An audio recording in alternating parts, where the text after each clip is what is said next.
పేతురు రాసిన మొదటి పత్రిక మొదటి అధ్యాయం.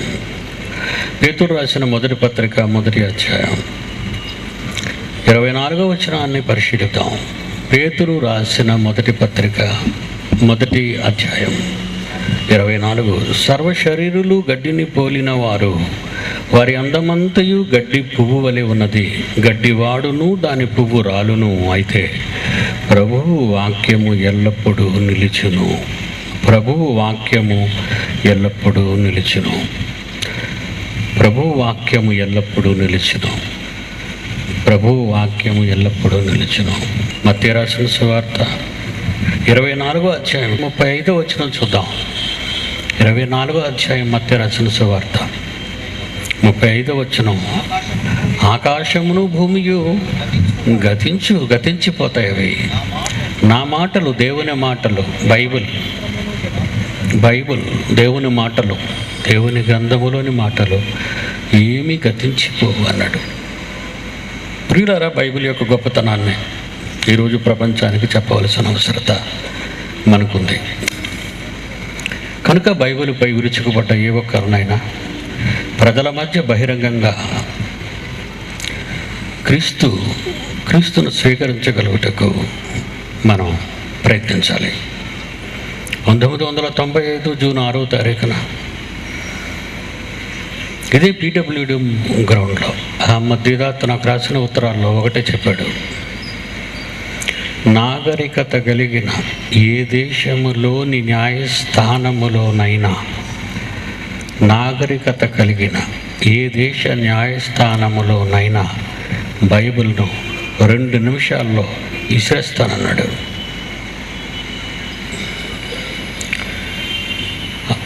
అప్పుడు నేనన్నాను, ఇదే నీ చివరి పోటీ. ఇక నీకు పోటీకి నువ్వు ఉండవు. నేను బాప్టిసం చేయాలి నీకు.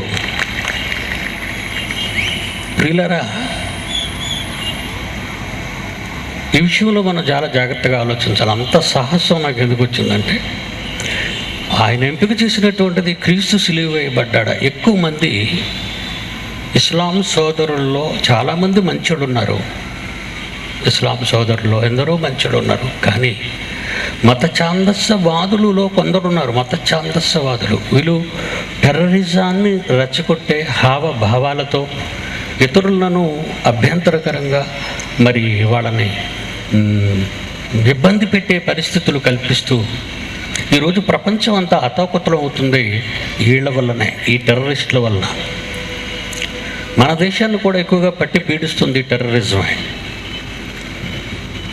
అయితే ఒక క్రైస్తవుడు జోలికి వచ్చి యేసు ప్రభువు సిలువ వేయబడలేదు అని ఎంచుకుంటానన్నాడు. అలాగే ఎంచుకోవడానికి నేను ఇచ్చిన ఛాన్స్ ఏంటంటే, ఆది కాండం నుంచి ప్రకటన గ్రంథం వరకు 66 పుస్తకాలలో ఉన్న ఏ వచనాన్నైనా వెన్నుకో అని చెప్పానండి. నేను చెప్పిన మాట అది.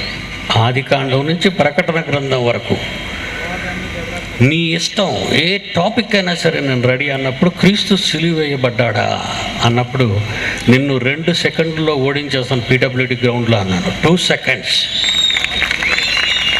Not 2 minutes. నువ్వు 2 నిమిషాల్లో నాగరికత కలిగిన ఏ దేశములోని న్యాయస్థానములోనైనా 2 నిమిషాల్లో బైబిల్ విసిరేస్తా అన్నావు. నేను 2 సెకండ్లలో నిన్ను నీటిలో ముంచేస్తాను బాప్తీసానికి. ఆ సీక్రెట్ ఏమని మీరు అడగవచ్చు. ఇప్పుడు చెప్తాను. ఆ సీక్రెట్ని ఇప్పుడు మీకు చెప్తాను. ఎక్కువసేపు నన్ను వాదించనండి, తలకాయ నొప్పి కదా. మిస్టర్ దీదాత్, ఈవేళ డేట్ ఎంత అని అడుగుతాను నా వాదనలో. మిస్టర్ దీదాత్, ఈవేళ నా డేట్ ఎంత, ఈవేళ తారీఖు ఎంతో చెప్పగలవా అని అడుగుతాను. చెప్పక తప్పదండి. చెప్పక తప్పి అంటే అంత బుర్రోడేం కాదు దీదాత్. ఈవేళ తేదీ చెప్పగలవా దీదాత్ అని అడుగుతాను. ఎందుకు చెప్పను? 6/6/1995. That's all your honour. Case అయిపోయింది, దిగిపోతానంటాను. మీలో చాలామందికి ఇది అర్థమైందో లేదో. ఆయన రాసిన ఉత్తరాల్లో, దీదాత్ గారు రాసిన ఉత్తరాల్లో ఏమండి, ఆయన డేట్ వేశాడు. ప్రతి ఉత్తరంలో డేట్ వేశాడు. ఆ డేటు ఆయన రాసిన ఉత్తరాల్లో ఏమండి, ఆయన ఉత్తరాల్లో డేటు మీకు ఇప్పుడు చెప్తాను. 11 నవంబరు 1994, అంటే మా పోటీకి ముందు మేము రాసుకున్న ఉత్తర ప్రత్యుత్తరాలండి. 16/5/1995, 24 ఆగస్టు 1994. ఈ డేట్ ఎందుకు వేసావు బ్రదర్? యేసు సిలువ వేయబడలేకపోతే ఈ ప్రపంచంలో కాలాన్ని లెక్కించడానికి ఒక మధ్యవర్తి కావాలి కదా. కాలాన్ని లెక్కించడానికి ఒక మధ్యవర్తి కావాలి. మరి మధ్యవర్తి కావాలి కనుక ఒక అబద్ధికుణ్ణి, సిలువ వేయబడి 3వ దినాన లేచానన్న చెప్పుకున్న యేసుక్రీస్తు ఒకవేళ అబద్ధమే ఆడితే బేస్ తగ్గించిన ఆయన. క్రీస్తు సిలువ వేయబడలేదు. వేయబడని క్రీస్తు ఒక అబద్ధికుడైతే, ఎందుకంటే నేను సిలువ వేయబడి సమాధి చేయబడి 3వ దినాన్ని లేచాను అంటాడు. మరి ఒక అబద్ధికుణ్ణి ఈ లోకం అంతా ఎందుకు శకపురుషుడిగా ఎంచుకుంది? కాలానికి మధ్యవర్తిగా ఏసే దిక్క నీకు. క్రీస్తు పూర్వం, క్రీస్తు శకం. That's all your honour. ఇది నేను రాసిన ఉత్తరం ఎగ్జిబిట్ పెడుతున్నాను. ఇతను డేట్ వేసి రాసిన ఉత్తరాన్ని ఎగ్జిబిట్గా పెడుతున్నాను. చూడండి, ఇతను సంతకం పెట్టింది ఆ డేటు. అయిపోయింది. ఇంతసేపు మాట్లాడటం, ఎందుకంటే ఆ రోజు వాదనలో ఇంతసేపు మాట్లాడవలసిన అవసరం తెలియదు. నాకు ఒక 50 నిమిషాలు, ఆయనకు ఒక 50 నిమిషాలు, తర్వాత నాకు ఒక 10 నిమిషాలు, ఆయనకు ఒక 10 నిమిషాలు, బొమ్మ బూరి చేయటాలు, ఇవన్నీ ఆయన రాసినవే. ప్రియులారా, 2 సెకండుల్లో ట్యాంకు కూడా వేళ బాప్తిసం ట్యాంక్ కూడా ఏర్పాటు చేసేవాడి దించడానికి లోపలికి. ఇకపోతే మరొకటి చూపిస్తాను ఇప్పుడు స్క్రీన్ మీద. లైట్స్ మీరు ఏం ఆపకండి. ఒక వ్యక్తిని మన క్రైస్తవుల్లో ఒక ఆయన అనవసరంగా మృత్యుగుహలోకి వెళ్ళిపోయాడండి. వెళ్ళిన వాడికి ఏమైనా బైబుల్ తెలిసి అంటే వీడికి అసలు బైబుల్ తెలీదు. పోటీలో సుందరరావు గారు పోటీలు పడిపోయి జయశాలి అనిపించుకున్నాడు కనుక నేను కూడా జయశాలి అనిపించుకోవాలని. చూడండి, మీకు స్క్రీన్ మీద యువతల పక్కన్నోడు ఎవరినో పోల్చారా మీరు? అతడే వెర్రిపీరు, ఓఫీరు. బాగా చూడండి ఏమంటున్నాడో. ఈ ఇస్లాం ఆయన ఏమంటున్నాడో ఆయన్ని, బైబుల్ దేవుని పుస్తకమా, ఖురాన్ దేవుని పుస్తకమా వాదన. బైబుల్ దేవుని మాటలు గల పుస్తకమా, ఖురాన్ దేవుని మాటలు గల పుస్తకమా అని వాదించటానికి ఇదిగోండి ఈ వీరుడు ధీరుడు అక్కడికి వెళ్ళిపోయాడండి. వెళ్ళిపోగానే ఇక వినండి sound laptop. Appreciating the Muslim attitude, and I give you another challenge. Show me from any Bible of the world the word Bible. The word Bible is not there in the Bible.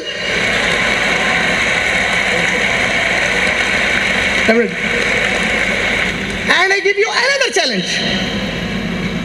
Show me from any Bible of the world the word Bible. The word Bible is not there in the Bible. కాబట్టి మీకు అర్థమైందా? ఈ వెర్రిబాగులోని చూసి, అదే వెర్రిపీరు అంటాం, ఓ పేరు. అప్పటి నుంచి ఇతనికి నేను ఇచ్చిన కొత్త పేరు ఏంటంటే వెర్రిపీరు. బైబుల్ అనే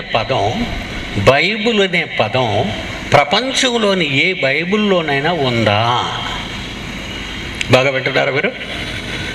ఇంతకు ఈయనేం చెప్పాడు? ఏమనలేదండి. అలాగే వెర్రోడు ఎలా చూస్తాడు పిచ్చెక్కిపోయి అలా చూసుకొని. ఇప్పుడు చూడండి, ఈ వెర్రిబాగులోడు చెప్పలేని పరిస్థితి అవమానకరం అవడం వలన నెక్స్ట్ ఛాలెంజ్ ఎలాగిచ్చాడో చూడండి. ఇతను క్రైస్తవుల తరఫున వెళ్ళాడు. ఇతను ఎవరు నిలబెట్టారు? క్రైస్తవుల తరఫు బిరేవని పంపించారు విజయవాడ నుంచి. వీడే వెళ్ళిపోయాడు అక్కడికి. వినండి జాగ్రత్తగా.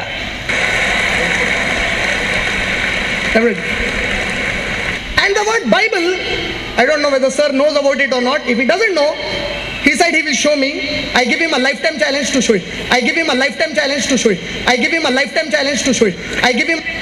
బ్రతికినంత కాలం సవాలు విడిచిపెట్టాను అన్నాడండి వెర్రిపేరు మీదకి. మన క్రైస్తవులు తలదించుకునేటట్టు చేసేటండి. అప్పుడు ఆఖరికి ఖురాన్ అతని చేతికి ఇచ్చేస్తారు. చూడండి మీరు, నీకెందుకు బైబిల్ నీ మొహానికి, ఇదిగో ఖురాన్ తీసుకొని పాపం ఖురాన్ ఇస్తాడండి ఈ ఓఫీర్ అనేవాడికి. మరి సుందరరావు గారు మీరుంటే ఏం చేస్తారంటారా? నేను అంతవరకు వెళ్ళాను. ఎందుకంటే చిన్న పిల్ల పిచ్చికిలటోడి మీద బ్రహ్మాస్త్రం ఎందుకు? మా యూనివర్సిటీలో ఒక డిప్లొమా స్టూడెంట్ని పంపించి 2 నిమిషాల్లో ఓడించేస్తానండి ఇతను కూడా. 2 minutes. ఎలా ఓడిస్తానో మీరు చాలా జాగ్రత్తగా వినాలి. ఎలా ఓడిస్తానో వాళ్ళు కూడా జాగ్రత్తగా నట్టేసుకొని చూస్తున్నారు. మీరు జాగ్రత్తగా చూడండి, ఎలా ఓడిస్తానో చెప్తున్నాను. దీదాతను ఎలా ఓడించాను, వీళ్ళ గురువు. ఇప్పుడు ఇతన్ని నేను ఎలా ఓడించగలను అనేది దయచేసి మీరు చూడాలి మీరు. ఏనైనా అసలు ఈ బైబిల్ అనే పదం గ్రీకు భాషలోని బిబ్లాస్ అనే పదం నుంచి వచ్చిందండి. ఏమండి, తెలుగు బైబిల్ చదువుతున్న నీకు ఇంగ్లీష్లో ఏమండి గ్రీకు నుంచి ఇంగ్లీష్లోకి, గ్రీకు నుంచి తెలుగులోకి, గ్రీకు నుంచి మిగిలిన భాషల్లోకి ట్రాన్స్లేట్ అయిందండి బైబిల్. మరి తెలుగు బైబిల్ని చదువుతున్నా నువ్వు, లేదంటే మరి హిందీ బైబిల్ చదువుతున్నా నువ్వు, ఇంగ్లీష్ బైబిల్ చదువుతున్నా నువ్వు, బిబ్లాస్ అనే గ్రీకు పదం అర్థం ఏంటో ఏ రోజైనా మీరు తెలుసుకున్నారు? అసలు బైబిల్ అనే పదానికి అర్థం ఏంటి? ఏమంటే బాగా వినండి. బైబిల్ అనే పదాన్ని బైబిల్లో ప్రపంచంలోని ఏ బైబిల్లోనైనా నువ్వు చూపించగలవా? నీ లైఫ్ టైం ఛాలెంజ్. నువ్వు చచ్చిపోయినంత వరకు ఛాలెంజ్ నీకు వదిలేశానని ఒక చిన్న కుర్రోడు వెర్రి పేరుని నోరు ఊహించాడండి. దేవుని పిల్లలారా, బిబ్లాస్ అనే గ్రీకు పదం నుండి ఏమండి ఈ పదం వచ్చింది. ఇంగ్లీష్లో బైబిల్, తెలుగులో బైబిల్ అని ఎక్కడుంది లోపల? తెలుగు బైబిల్లో బైబిల్ అని లేదే. ఇంగ్లీష్లో బైబిల్ అంటారు, ఇంగ్లీష్లో బైబిల్ అంటారు, తెలుగులో ఇక్కడ అట్ట మీద రాసిన బైబిల్ అనుకుంటున్నారండి మీరు. అట్ట మీద రాసిన బైబిల్ కాదండి. బైబిల్లో అనగా దేవుని గ్రంథములో దేవుని మాటలకు ఏవని అర్థం, ఒక పుస్తకానికి ఏవని అర్థం.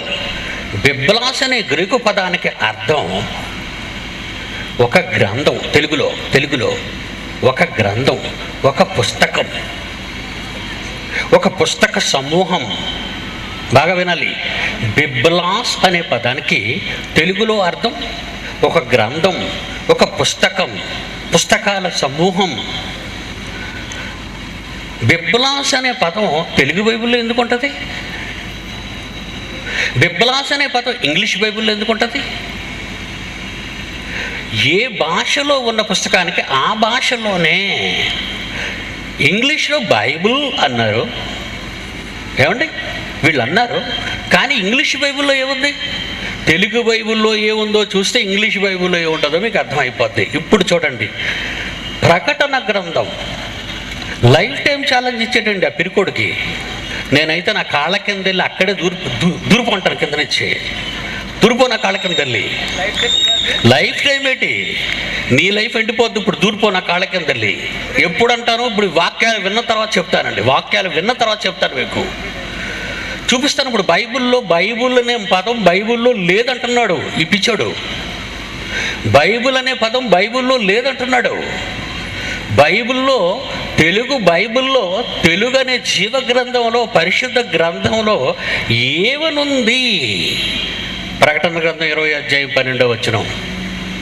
ప్రకటన గ్రంథం 20వ అధ్యాయం 12వ వచనం. జీవ గ్రంథమును వేరొక గ్రంథము, జీవ గ్రంథము, జీవ గ్రంథము, జీవ గ్రంథము. గ్రంథం అంటే ఏంటో తెలుసు కదా మీకు. ఇందాక బిబ్లాస్ అనే పదానికి అర్థం గ్రంథం, పుస్తకం. మీకు అర్థమైందండి? ఉందా ప్రకటన గ్రంథంలో? జీవ గ్రంథం అని ఉంటే ఎర్రి పేరు అలా బెక్క చచ్చిపోయి చూస్తున్నాడండి. వీడు చూడడం చూసి వాడికి పిచ్చెక్కిపోయింది బాగాన. లైఫ్ టైం ఛాలెంజ్ అన్నాడు.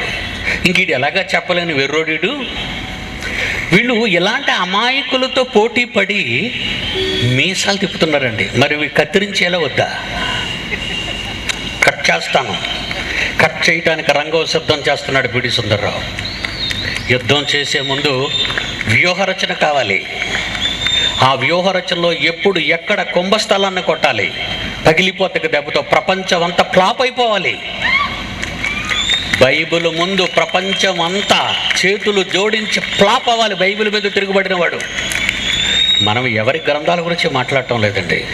Okay, another word. ఇంకొక వచనం చూడండి, యెషయా ప్రవక్త రాసిన గ్రంథము 34వ అధ్యాయం 16 వచనం చూడండి. ప్రవక్త అయిన యెషయా రాసిన గ్రంథం 34:16. యెహోవా గ్రంథము, యెహోవా గ్రంథము, బిబ్లాస్. బిబ్లాస్ అనేటటువంటి ఆ పదం ఎక్కడ ఎందుకు ఉంటుంది? ఆ భాష ఎందుకు ఉంటుంది? ఆ భాష పదం ఎందుకు ఉంటుంది ఇక్కడ? బైబుల్ అనే పదం ఎక్కడ ఎందుకు ఉంటుంది? పదం ఏ భాషలో ఏదున్నా దాని అర్థం పుస్తకం. తెలుగులో సూర్యుడు అంటాం, ఇంగ్లీష్లో SUN సన్ అంటాం, హిందీలో రవి అంటాం. రవెన్న మాట ఇంగ్లీష్లో చూపించంటే అసలు అడిగినోడికి బుర్ర ఉందా? అడిగినోడికి బుర్ర ఉందండి. అడిగినోడికి బుర్ర లేకపోగా వీడికి అసలే పిచ్చోడు, ఉన్న బుర్ర పోయింది వీడికి. శత్రువుని ఎలా కొట్టాలో వ్యూహరచన చేయాలి. ఈ మధ్యలో గెంతుతున్నారు బాగా. ఈ మధ్యలో వ్యూహరచన ప్రారంభమైంది వీళ్ళకి. ఎందుకంటే మామూలుగా ఇది విడిచిపెట్టకూడదండి, ప్రపంచంలో పేలిపోవాలి.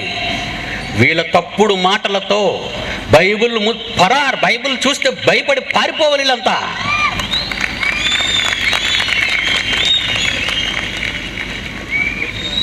మా జోలికి రాకండి, వద్దు. ఇది సింహం, ఇది మృగరాజు, అరణ్యానికే రాజు, యోధా గోత్ర సింహం మా అన్న అయితే ప్రపంచ క్రైస్తవ సింహం ఇది. నువ్వు కుందేలు పిల్లలు అటువాడివి, కుందేలు నువ్వు, వద్దు. కుప్పిగెంతులు నా ముందయ్యద్దు. నెక్స్ట్ ద్వితీయోపదేశకాండం 4వ అధ్యాయం 44. ద్వితీయోపదేశకాండం 4వ అధ్యాయం 44. మోషే ఇశ్రాయేలులకు ఇచ్చిన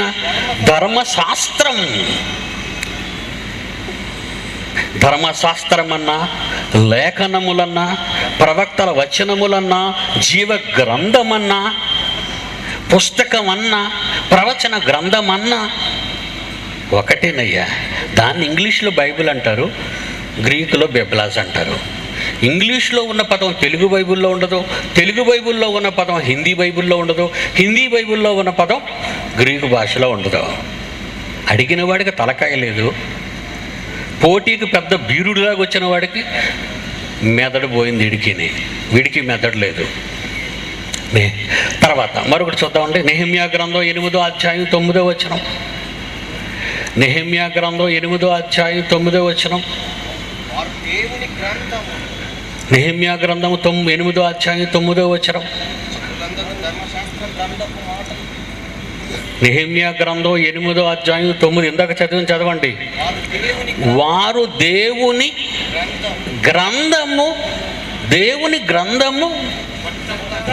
గ్రంథమును స్పష్టముగా చదివి, దేవుని గ్రంథము బైబిల్స్ కదా ఇది, బైబిల్ కదా ఇది. దీని అర్థం ఇంగ్లీష్లో బైబిల్, గ్రీకులో బిబ్లాస్. ఒక భాషలో ఉన్న పదాన్ని మరో భాషలో అడుగుతున్నావు ఎట్రా పిచ్చోడా? బైబిల్ అనే పదం బైబిల్లో చూపించంటే అసలు ప్రశ్నేనండి అది. కాకి నల్లగా ఉందని నువ్వు నాకు చూపించేట, కాకి నల్లగానే ఉందరా, నీకు చూపించడం వాడు మరలా. పోరా బయటికి, చెట్టు దగ్గరికి వెళ్ళి చూడు, కాకి నల్లగా ఉందని నల్లగా నన్ను చూపించమంటావేటి? ఇంగ్లీషులో బైబుల్ అయితే, గ్రీకులో బిబ్లాస్ అయితే, తెలుగులో గ్రంథం, పరిశుద్ధ గ్రంథం, ధర్మశాస్త్రం, లేఖనముల సంపుటి, ప్రవక్తల గ్రంథం, ద బైబిల్. మరో వచనం చూస్తారా? దానియేలు గ్రంథం 10వ అధ్యాయం 21వ వచనం. దానియేలు గ్రంథం 10వ అధ్యాయం 21.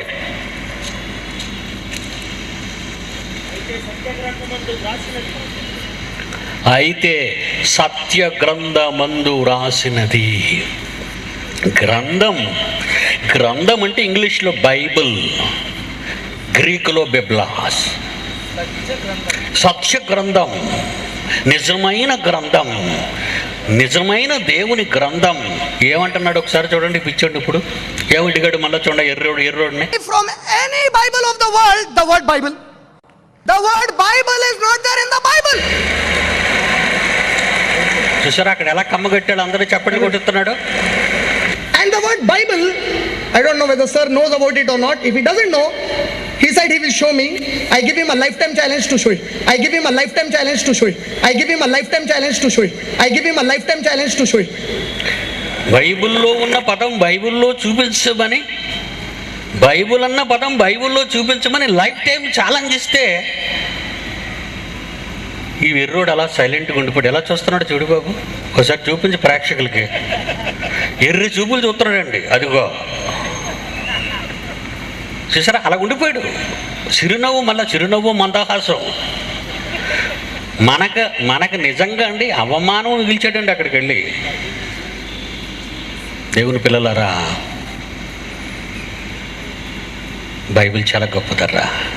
నేనైతే ఓడించేస్తున్నారా ఎవరినైనా, ఎనీబడి. మళ్ళీ ఇవాళ చెప్తున్నాను, ఇస్లాం ప్రొపగేషన్ సెంటర్ ఇంటర్నేషనల్ పీఠాధిపతి డర్బన్ సిటీలో ఎవరైతే ఉన్నారో ఇప్పుడు పోటీకి పిలవండి. ఇదే గ్రౌండ్ బుక్ చేయమనండి, ప్రభుత్వం నుంచి అనుమతి తీసుకోమనండి. Islam propagation international South Africa Durban సిటీలో ఉన్న దాని పీఠాధిపతి చిన్న కుక్క పిల్లల్ని, కుందేలు పిల్లలు తీసుకురాకూడదు. ఇస్లాం ప్రొపగేషన్ సెంటర్ ఇంటర్నేషనల్ పీఠాధిపతి ఎవరున్నారు అక్కడ డర్బన్ సిటీలో, లెటర్ హెడ్ మీద నాకు ఉత్తరం రాయమనండి. ఇదే పీడబ్ల్యూడి గ్రౌండ్లో పెట్టండి వేదిక. 2 సెకండ్లో ఓడిస్తాను. 2 seconds విత్ కండిషన్స్.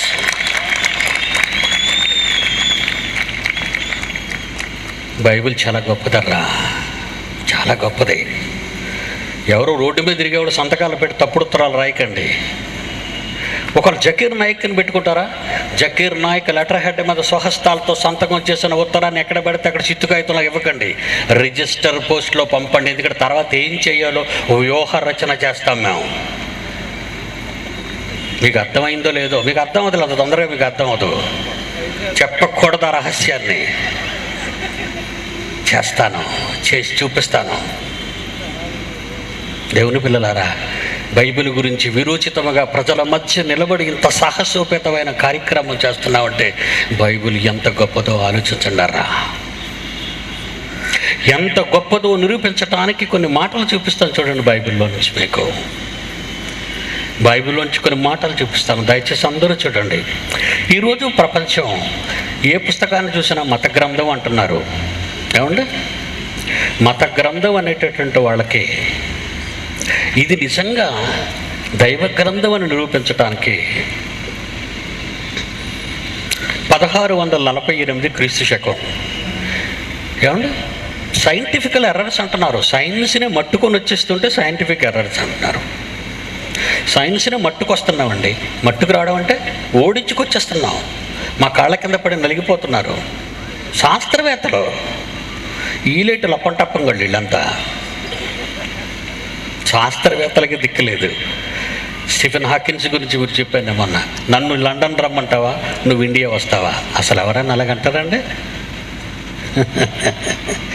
లండన్ రమ్మంటావా, వస్తాను. లేకపోతే నువ్వు ఇండియా వస్తావా, నీకు చక్రాలు కుర్చీ పెడతావు ఎయిర్పోర్ట్ నుంచి. వచ్చాయి రా, కమాన్. 1648లో సర్ ఐజక్ న్యూటన్. మీరు విన్నారు, ఐజక్ అంటే ఇస్సాక్ అంటే అబ్రహాం కొడుకు, క్రైస్తవుడు అంటే.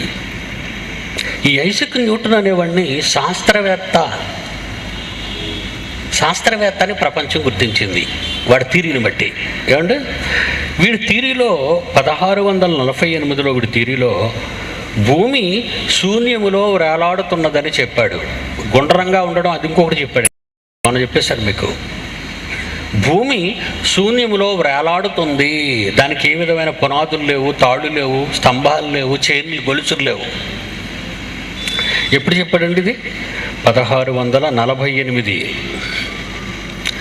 దేవుడు నిజమైన దైవ గ్రంథంలో యోబు పుస్తకం, యోబు గ్రంథం 26 అధ్యాయం 7వ వచనం అందరూ తీయాలి.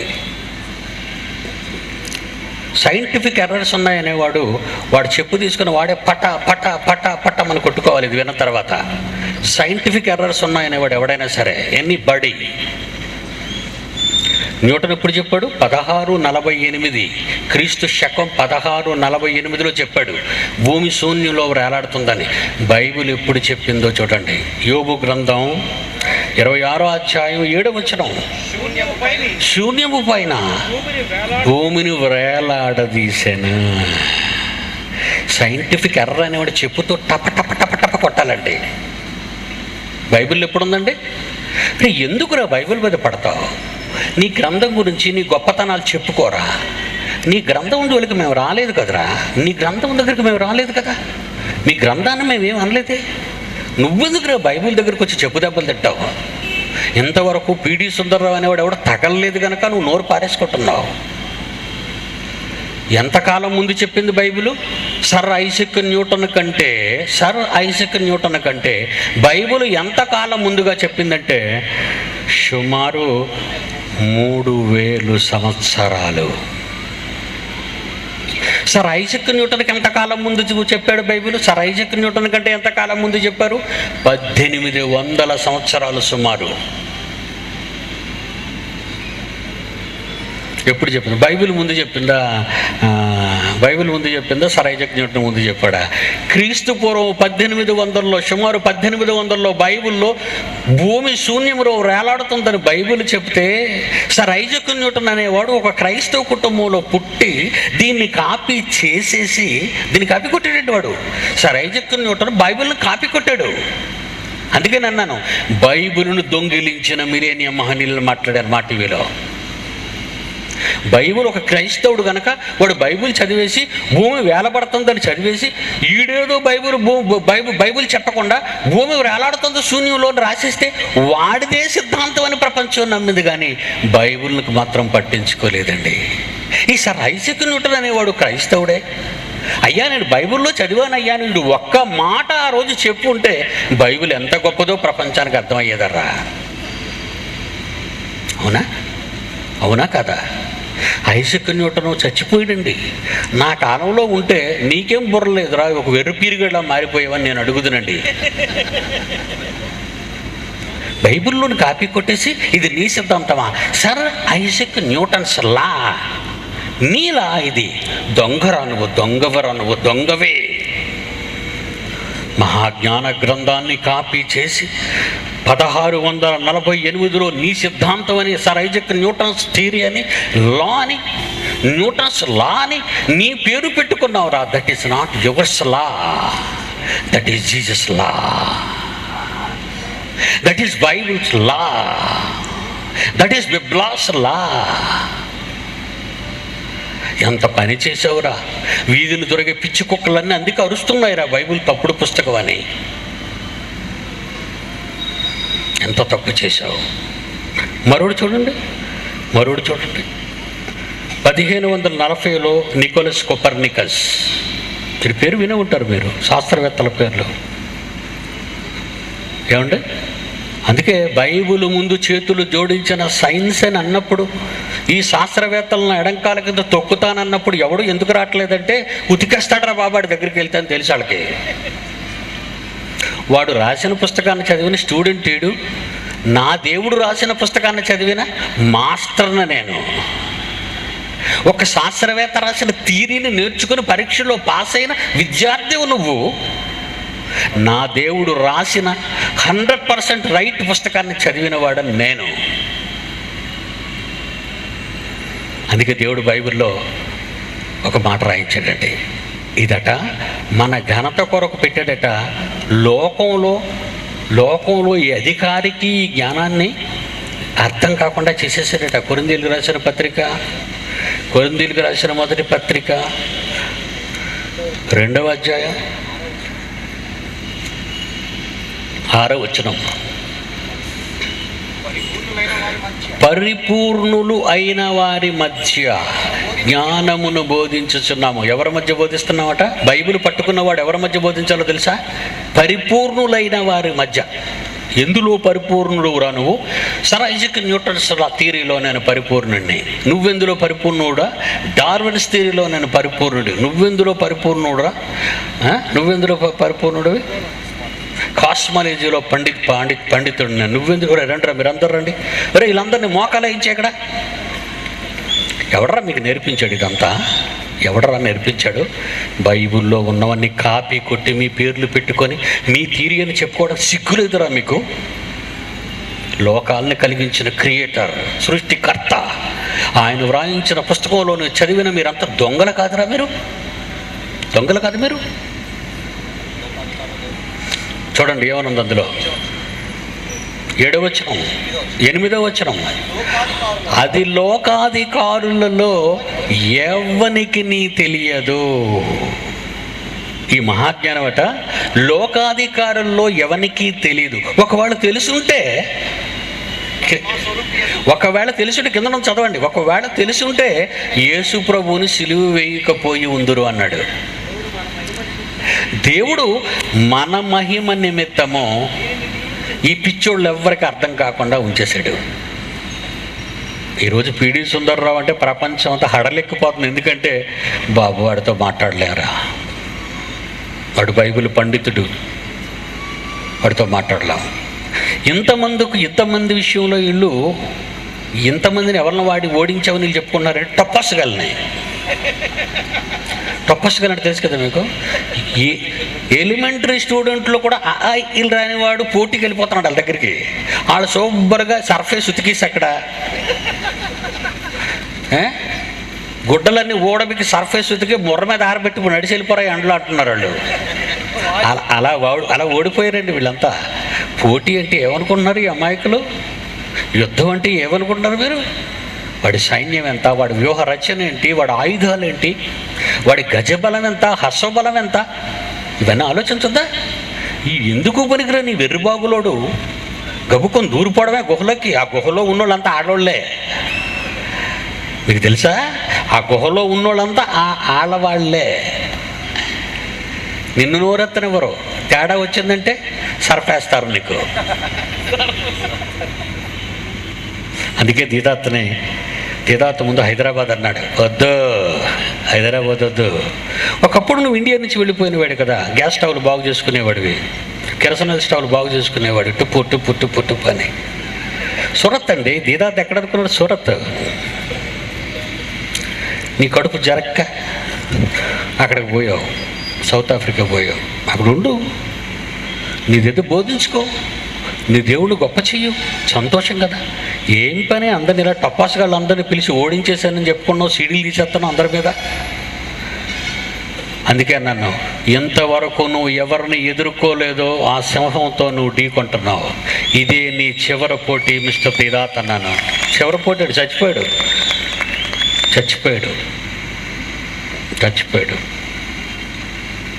దేవుని పిల్లలారా, కొపర్నికస్ వీడు ఒక శాస్త్రవేత్త. 1543లో వీడు ఏమన్నాడంటే నికోలస్ కొపర్నికస్. నికోలస్ అంటే ఎవరు? బైబిల్ పీరియడ్ అది. 7 ఎన్నుకుంటారు కదా అపోస్తల కార్యం 6వ అధ్యాయంలో. స్టెఫెను, ప్రొకోరు, మీకానోరు, పర్మెనాసు, నికోలాసు, యూదుల మత ప్రవిష్టుడును అంత్యోకయ వాడునగు నికోలాస్. బైబిల్ అండి. ఈ దరిద్రులు అందరండి బైబిల్ బాగా చదివేశారండి, నమ్మగా దాచారండి దాన్ని. అప్పుడు బైబిల్ ఎవరి దగ్గర ఉండేది కదండి. పెద్ద చర్మపు కాగితాల మీద పెద్ద బండిల్స్ ఉండేవి. ఎవరిది చదువుతాడు? శుభ్రంగా ఉన్న అరిచెయ్యంత పుస్తకం ఇస్తేనే మనం చదవడానికి అంత సోమర్థనం. ఈరోజు అరిచెయ్యంత పుస్తకాలు చేశారండి బైబిల్ని. అది పోనేమో చదువుతావు మనం? అరిచెయ్యంత పుస్తకంగా ఉన్నప్పుడు ఇప్పుడే చదవలేని మనం చర్మపు కాగితాలు లారీల మీద రప్పించుకొని బాబో యెషయా గ్రంథం ఇయ్యంటే ఒక లారీ లోడు దించాలి అక్కడ. చర్మపు చుట్టలో లారీ లోడు దిగుతుంది అక్కడ. 1వ అధ్యాయం, 2వ అధ్యాయం, 3వ అధ్యాయం, 4వ అధ్యాయం. అంత చదివిన బాపతలు ఎవరన్నారండి ఆ రోజుల్లో? అందుకే వీడు జాగ్రత్తగా తెలివైన వాడుని అనిపించుకొని అక్కడ రాజుల ప్రాచుర్యాన్ని, అధికారుల గొప్పతనాన్ని, వీడు అధికారుల మధ్య లోబడిన వాడుగా కనబడి వీడేం తిరిగి తీశాడో చూడండి. 1543లో భూమి కదులుతుంది. అమ్మయ్యా, ఏమో తిరిగి తీశాడటండి, భూమి కదులుతుంది. అంతవరకు ఆ ఎర్రోళ్ళు ఉన్నారే క్రైస్తవులు, ఎర్రోళ్ళు ఆ రోజుల్లో ఎర్రోళ్ళు ఉన్నారు క్రైస్తవులు. ఎందుకంటే మొదటి శతాబ్దంలో కదా యేసుప్రభు వచ్చాడు. మహాజ్ఞాన గ్రంథం వచ్చేసింది, ముద్రణ 16వ శతాబ్దంలో జరిగింది. అంతకు ముందంతా ఈ చుట్టలుగానే ఉంది బైబిల్ అంతా. అందులో వీడు ఒకటి కాపీ కొట్టి, ఎందులోది కాపీ కొట్టాడు చెప్తాను చూడండి. మరి వీడు కూడా 1543లో ఎందులోది కాపీ కొట్టాడంటే యోబు గ్రంథము 9వ అధ్యాయం 6వ వచనం. యోబు గ్రంథము 9వ అధ్యాయము 6వ వచనం. భూమిని దాని స్థానము నుండి కదిలించువాడను నేనే. ఉందండి యోబు గ్రంథం అంటే మళ్ళీ మామూలుగా 3000 వేసేయండి సెంటర్ పీరియడ్. 3000 సెంటర్ ఆ యోబు గారికి గర్భదరిద్రుడికి మధ్య ఉన్న కాలం. ఏమండి అతనికంటే ముందే కదండి. నికోలస్ కోపర్నికస్ అంటే దౌర్భాగ్యుడు వీడు. బైబిల్లో యోబు గ్రంథంలో రాయబడిన 9వ అధ్యాయం 6వ వచనాన్ని దొంగిలించేసి ఎవ్వరికి చెప్పకుండా ఏమని చెప్పాడండి, భూమి దాని స్థానము నుండి కదిలించేవాడు ఆయనే అనగానే ఇది చూసేసి వీడేమి తిరిగి తీశాడు, భూమి కదులుతుంది. దేవుడు అంటాడు, ఒరే నేను చెప్పానురా, ఒరే కొపర్నికస్, ఒరే నికోలాసు నేనురా చెప్పానది, నీదని చెప్పుకుంటావేట్రా, నా పేరు చెప్పరా. జాన్సన్ గారు అన్నారు చూసారా, ఒక అమెరికా వాడు చెప్తే made by USA, made in USA, ఒక వాచ్ మేడ్ ఇన్ జపాన్, ఏమంటే ఇంకేదైనా అయితే మేడ్ ఇన్ సింగపూర్ లేదా మేడ్ ఇన్ ఇండియా. ఎవరు తయారు చేశారో వాళ్ళ పేర్లు చెప్పుకుంటున్నారు కదా. బైబిల్ చదివిన నువ్వు బైబిల్లో ఉన్నదాన్ని దొంగిలించుకొని దేవుడు చెప్పాడని నా పేరు చెప్పకుండా నీ పేరు చెప్పుకుంటున్నావేట్రు ఓరు నికోలసు.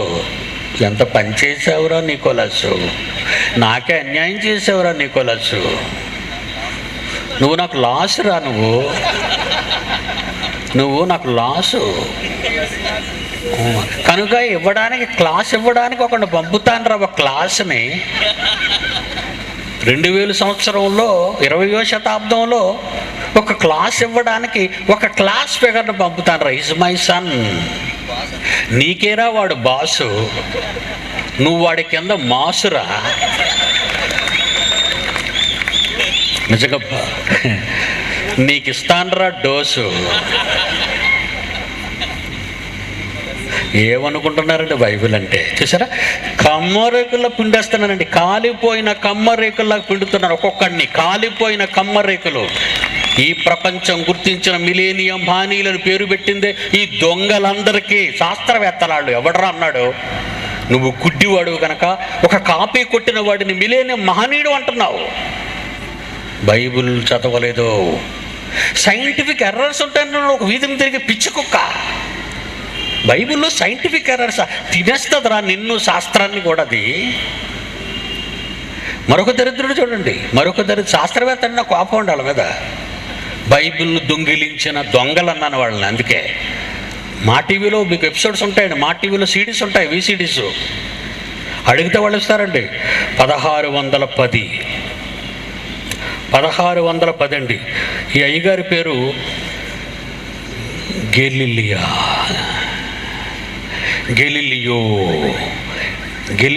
గెలీలా. వీడేమన్నాడు చెప్పమంటారా? వీడు ఒక గొరిల్లా. ఏమండి ఇంత మాట అంటున్నానంటే శాస్త్రవేత్తలకు రోషం ఉన్న మగాడు. కమాన్, ఈ గ్రౌండ్లో శాస్త్రాన్ని నమ్ముకున్నవాడు ఎవడో పైకి రండి. Come on, welcome to the dais. Galileo చెప్పింది రైట్, మా గెలీలియో ముందు చెప్పాడన్నవాడు రండి పైకి. మా గెలీలియో ముందు చెప్పాడు రా. ముందు చెప్పాడో వెనక చెప్పాడో ఇక్కడ చెప్తాను నీకు. అందులో విద్యా సంస్థలు ఉన్న విజయవాడిది. గెలీలియో చెప్పలేదు. చూద్దాం ఏం చెప్పాడు. 1610 టెలిస్కోపును కనుగొన్న తర్వాత చంద్రునికి స్వయం ప్రకాశ శక్తి లేదు. ఇది నువ్వు మాకు చెప్పాలేడు గాడిది గుడ్డు. నేనేమంటాను తెలుసండి, ఈ కాలంలో ఎవడైనా ఒక శాస్త్రాన్ని సిద్ధాంతాన్ని ప్రతిపాదిస్తే నేనేమంటాను, ఊరే ఆయన పిలవండి ఇలాగంటాను. ఎరా ఇది మాకు తెలియదా, నువ్వు చెప్పాలా మాకు. ఏమన్నాడండి గెలీలియో ఏమన్నాడు, చంద్రుడి కథ స్వయం ప్రకాశం లేదట. అది నీకే తెలిసిందా? నీకంటే ముందు బైబిల్ చెప్పిందిరా గెలీలియో. నీ గొరిల్లా గుణాన్నే చూపించావు తప్ప అడవి మృగానివిరా నువ్వు. బైబిల్లో ఎప్పుడు చెప్పిందో చూడు, బైబిల్లో ఎప్పుడు దేవుడు రాయించారో చూడు. యెషయా గ్రంథం 13వ అధ్యాయం 10వ వచనం. యెషయా గ్రంథము 13వ అధ్యాయం 10వ వచనం. చంద్రుడు ప్రకాశింపడు. సూర్యుడి నుండి ఎరువు తెచ్చుకొని ఫోకస్ కొడతాడు. చంద్రుడు స్వయం ప్రకాశి కాడు. ఏంటంటే బాబు, కళ్ళకు అద్దుకోవాలండి, మనం కళ్ళకు అద్దుకోవాలండి. వాట్ ఏ వండర్ఫుల్ బైబిల్ అండి. ఏమండి, మీ పిల్లలకు పుట్టినప్పటి నుంచి నేర్పించండి రా, మీకు నమస్కారం పెడతాను. ఇప్పటికైనా ఈ దరిద్ర పుస్తకాల నుంచి తప్పించండి మీ పిల్లలు. 430 సంవత్సరాలు ఈజిప్ట్ బానిసరకంలో ఉన్న ఇశ్రాయేలీలులా మీ పిల్లల్ని చదువుల తల్లి కింద బానిసలుగా చేశారు. పంపించండి నా దగ్గరికి, ప్లీజ్ పంపించండి నా దగ్గరికి. మహాజ్ఞానం ఏంటో నేర్పిస్తాను వాళ్ళకి.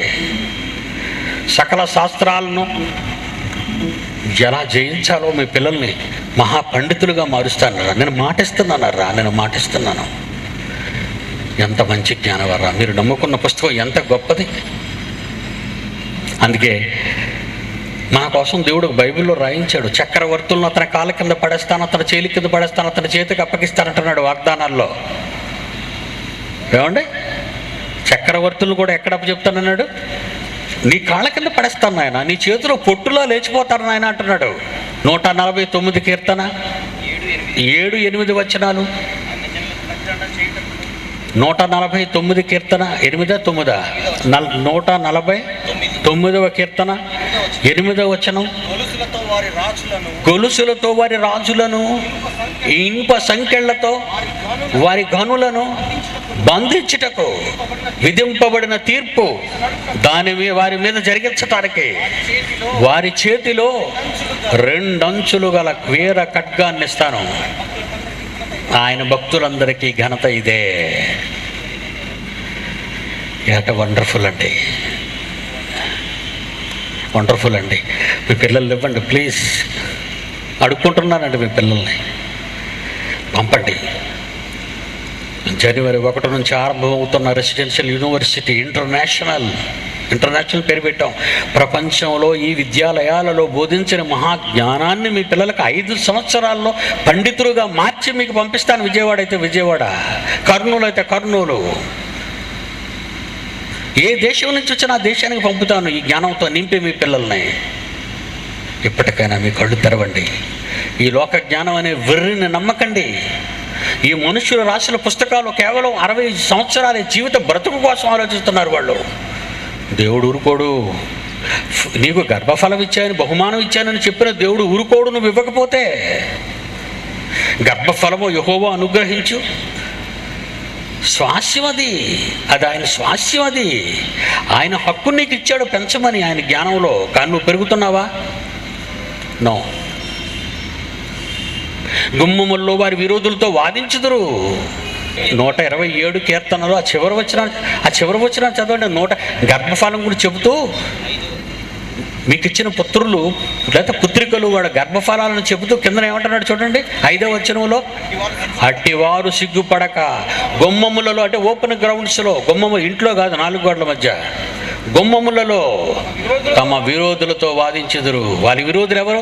నా విరోధులే, నా పిల్లల విరోధులు. నా తండ్రిని కాదన్న వారు ఈ పిడి సుందరరావుకు విరోధులు.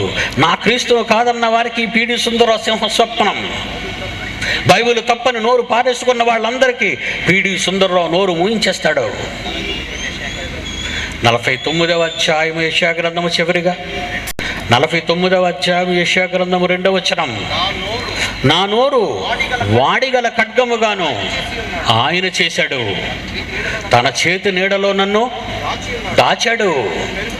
నన్ను మెరుగుపట్టిన అంబుగా చేసి తన అంబుల పొదిలో నింపుకున్నాడు. అంబుల పొదిలో శత్రువుల గుండెను చీల్చటానికి నన్ను సాధనంగా వాడుకున్నాడు. దాన్ని ప్రత్యక్షంగా చూసిన వారు ఈ పీడి సుందరరావు చూడండి, ఆ వాక్యాన్ని నెరవేర్చానో లేదో. కళ్ళు మూసుకోండి. ప్రేమ కలిగిన మా తండ్రి, నీ పిల్లలకు మీ వాక్యాన్ని వివరించాను. రేపే చివరి రోజు. మహాజ్ఞానంతో నిండుకున్న మీ పిల్లలు వాళ్ళకిచ్చిన గర్భఫలాలను మీకు ఇవ్వగలుగుటకు, మీ జ్ఞానం నేర్పించడానికి మీ బిడ్డలను ప్రోత్సహించండి. యేసునామాన్ని ప్రార్థన అడుగుచున్నాము తండ్రి, ఆమేన్. మన తండ్రి అయిన దేవుని ప్రేమ, కుమారుడైన యేసుక్రీస్తు వారి కృప, పరిశుద్ధాత్మ దేవుని అన్యోన్య సహవాసం సదాకాలం మీ అందరికీ తోడయుండి నడిపించునుగాక. ఆమేన్. జయశాలి కాలంగళం నుండి వెలువడిన ప్రపంచ మానవ శాస్త్రాలను తలక్రిందులు చేసే అద్భుత ప్రసంగ ఆడియో, వీడియో, సీడీలు మరియు డివిడీల వరకు మమ్మల్ని సంప్రదించగలరు. మా చిరునామా Bible open university India international, Akkayyapalem, Visakhapatnam, Andhra Pradesh, India. మా ఫోన్ నంబర్స్ 0891-2745-745, 2720027, 259-7799. మా వెబ్సైట్ www.bibleverdict.org.